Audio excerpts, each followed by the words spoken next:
अरे हटो यार सामने से।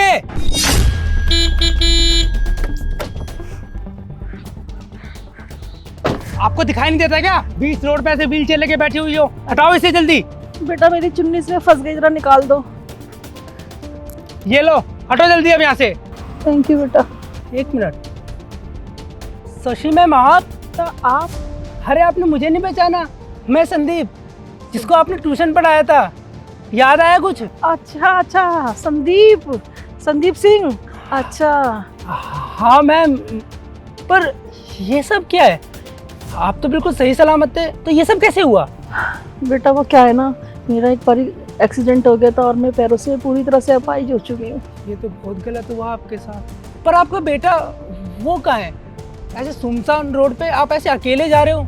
आपका बेटा कहाँ है? उसे तो आपके साथ होना चाहिए था ना। बेटा जब इंसान का बुरा वक्त आता है ना, तो सबसे पहले अपने ही साथ छोड़ के जाते हैं। वही मेरे साथ हुआ बेटा, मेरे अपनों ने भी मेरे साथ छोड़ दिया। ये लो माँ, साइन करो इस पे। ये क्या है बेटा? अरे माँ क्यों पूछताछ कर रहे हो? जो बोला चुपचाप करो ना इस पे साइन। पहले मैं इसको देखूंगी, उसके बाद बताऊंगी। अरे माँ देखना क्या है यार, साइन करो आप। ये तो हमारे घर के पेपर है बेटा। क्या करना चाहता है तू इनसे? करना क्या चाहता हूँ? ये घर बेच रहा हूँ और क्या। क्या तू इस घर को बेचना चाहता है? इस घर को ना तेरे पिताजी ने बहुत मेहनत से बनाया था, और इस घर से ना तेरे पिताजी की बहुत यादें जुड़ी हैं। तो तू इसी घर को बेचना चाहता है? तू पागल हो गया है क्या? अरे माँ अब कैसी बातें कर रहे हो? पिताजी को कितने साल हो गए कोमा गए हुए, अभी तक आए हो और ना उनकी यादें आई हैं। और दूसरी बात ये, ना मुझे अभी पिताजी की ज़रूरत है ना उनकी याद होगी। मुझे ज़रूरत है पैसे की, जिससे मैं अपना बिजनेस खोल सकूं और मेरी बीवी की सारी ख्वाहिशें पूरी कर सकूं। आखिर मुझे भी तो ज़िंदगी में आगे बढ़ना है ना। अरे बेटा तो घर बेचने की क्या जरूरत है? तू मुझे बताना, मैं तुझे सब कुछ ला के दूंगी। और वैसे भी बचपन से तेरी सारी जरूरतें तो मैं ही पूरी करती थी ना, सब कुछ ला के दिए। तू बता, बस ये घर मत बेच बेटा।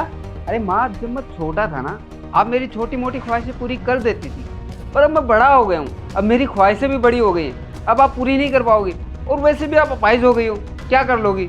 तू अपनी माँ के लिए कैसे बोल रहा है बेटा? ये तो सोच। हाँ तो मम्मी जी गलत क्या कह रहे हैं विक्रम, बिल्कुल सही तो कह रहे हैं। और वैसे भी जब तक आप ठीक थी, चल फिर सकती थी, तब तक आप हमारे काम की थी, क्योंकि आप घर का सारा काम कर देती थी ना, इसीलिए। लेकिन अब जब से आपने ये चलना फिरना बंद करा है ना, और आप ये अपाहिज होके इस कुर्सी पे बैठी हुई हैं, तब से आप हमारे किसी काम की नहीं है, बल्कि हमारे ऊपर एक बोझ है, बोझ। और एक बोझ को भला हम कब तक पालेंगे, कितने टाइम तक पालेंगे? इसलिए हम लोग थक चुके हैं आपको पाल पाल के।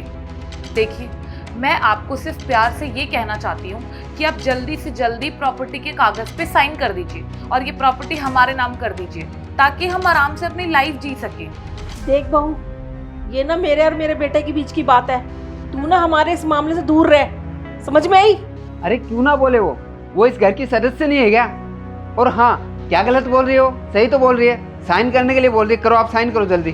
देख बेटा, जब तक मैं जिंदा हूँ और इस घर में हूँ ना, तब तक ते मकान में बिकने नहीं दूंगी। देखो माँ, कितने साल हो गए, पापा कोमा से बाहर आए नहीं आए ना। अब मुझे ना पापा की ज़रूरत है ना आपकी, मुझे सिर्फ चिंता है तो इस प्रॉपर्टी की। मुझे इसे बेचना है और मुझे अपना बिजनेस स्टार्ट करना है, और उसके लिए मैं आपको घर से बाहर निकाल के रहूँगा। चलो आप। अरे निकलो आप, निकलो आप। बेटा पर ये तो उसने बहुत ज़्यादा गलत किया। आपने क्या कुछ नहीं किया अपने लड़के के लिए। जो कुछ भी उसको चाहिए था वो सब कुछ मिला उसे। जहाँ हमें खाने के लिए लाले पड़े हुए थे, उसे खाने से लेके बाइक, कहीं आना जाना, घूमना फिरना, आपने उसको वो सब कुछ दिया। समझ नहीं आया मुझे कुछ। जब मेरा बेटा अनमैरिड था ना, तब थोड़ी बहुत मेरी सुन लिया करता था, लेकिन जब उसकी मैरिज हो गई ना, उसके बाद तो उसका बिहेवियर चेंज हो गया और वो बिल्कुल भी नहीं सुनता मेरी। इसलिए मैं अकेली पड़ गई। बेटा अब तो सिचुएशन ऐसी हो गई है कि वो अपनी माँ को ही भूल गया, और देखना उसकी माँ दर दर की ठोकरें खा रही है। बेटा अगर मैं उसको अपनी प्रॉपर्टी, हमारे जिस घर में हम रहते हैं, मेरे पति ने बहुत मेहनत से बनाया है, अगर मैं उसको बेचने देती ना और उसकी मनगी करने देती, तो वो मेरी बात मान लेता और सब कुछ हंसी खुशी चलता। लेकिन अब ना वो मुझसे वास्ता रखता है और ना मुझे पूछता है। घर से भी निकाल दिया उसने मुझे। बेटा मैरिज से पहले तो फिर भी मेरा सुन लिया करते थे थोड़ी बहुत, लेकिन आफ्टर शादी के बाद तो वो मेरी बिल्कुल नहीं सुनता। उसका बिहेवियर भी ऐसा हो गया, और वो ना तो मुझसे बात करता है, और मुझे घर दर के ठोकरें खाने के लिए घर से बाहर छोड़ दिया उसने मुझे। सच में उसने बहुत ज़्यादा गलत किया आपके साथ, और आप ये सब तो बिल्कुल भी डिजर्व नहीं करते। आपने मेरे लिए, इनफैक्ट मेरे जैसे कई सारे बच्चों के लिए इतना कुछ किया है कि वो आज इस मुकाम पे हैं, सिर्फ और सिर्फ आपकी वजह से। क्यों? क्योंकि आप उनको फ्री में एजुकेशन देते थे, आप उनको पढ़ाते थे, और आज आपके साथ ही ये सब हो रहा है।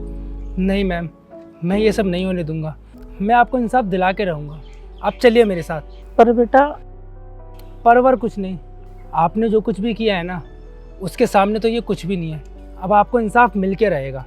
आप चलिए मेरे साथ।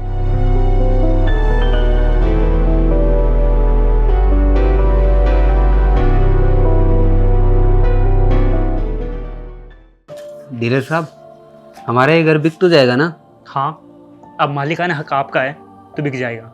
मेरे बिना इस घर को कोई नहीं बेच सकता। इस घर की असली मालकिन मैं हूँ। पर आप हो कौन?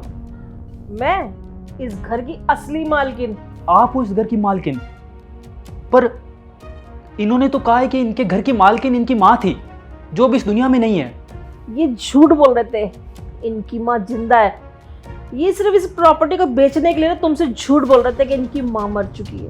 असल में ना इन लोगों ने ना मुझे घर से बाहर निकाल दिया था ताकि ये प्रॉपर्टी बेच सके।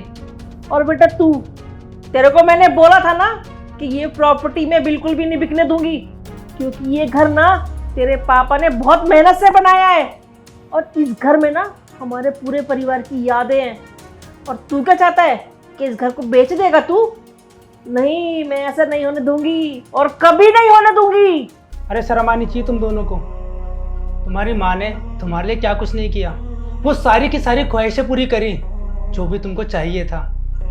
आज ये जो तुम लाइफस्टाइल जी रहे हो ना, सिर्फ और सिर्फ इनकी वजह से जी रहे हो। और आज इनको जब सबसे ज़्यादा ज़रूरत तुम्हारी है, तो तुमने इनको घर से बाहर निकाल दिया।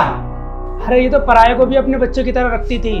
हमको ही देख लो, फ्री में पढ़ाया हमको ताकि हम लाइफ में कुछ कर सके, कुछ बन सके। और भाई जब मैं तुम्हारे बारे में सोचता हूँ तो तुम्हारे लिए क्या कुछ नहीं किया होगा इन्होंने, पर तुमने बदले में क्या दिया? इनको घर से बाहर निकाल दिया, इनको दर दर की ठोकरें खाने के लिए छोड़ दिया बाहर। शर्म आनी चाहिए। बच्चों के नाम पे कलंक हो तुम दोनों। बेटा, ये घर जो है ना तेरे पापा ने ईमानदारी से, मेहनत की कमाई से बनाया है। मैं उसे तेरी बेईमानी की वजह से बिकने नहीं दूंगी। और तुम जैसे बेईमान को ना इस घर में रहने का कोई हक नहीं है। और दोनों निकलो इस घर से, मेरे घर से। पर माँ, आप ऐसा क्यों कर रहे हो? अगर आपने हमें घर से निकाल दिया तो हम कहाँ जाएंगे? मम्मी जी, हो सके तो प्लीज़ हमें माफ़ कर दीजिए। मैं हाथ जोड़ के आपसे माफ़ी मांगती हूँ। अगर आपने हमें घर से निकाल दिया तो हम कहाँ जाएंगे? जहाँ तुमने मुझे दर दर की ठोकरें खाने के लिए छोड़ा था। और दोनों ना अब निकलो यहाँ से, मुझे तुम्हारी एक बकवास नहीं सुननी। चलो यहाँ से, जाओ। रुको रुको, हाँ एक खुशखबरी और सुनते जाना। तुम्हारे पापा है ना, कोमा से निकल के ठीक हो गए अब वो, और वो भी जल्दी घर आने वाले हैं। अब इस घर में ना हम दोनों तुम्हारे बिना भी ना बहुत खुशी खुशी रहेंगे। अब जाओ यहाँ से, निकलो। क्या कर रहे हो? चलो।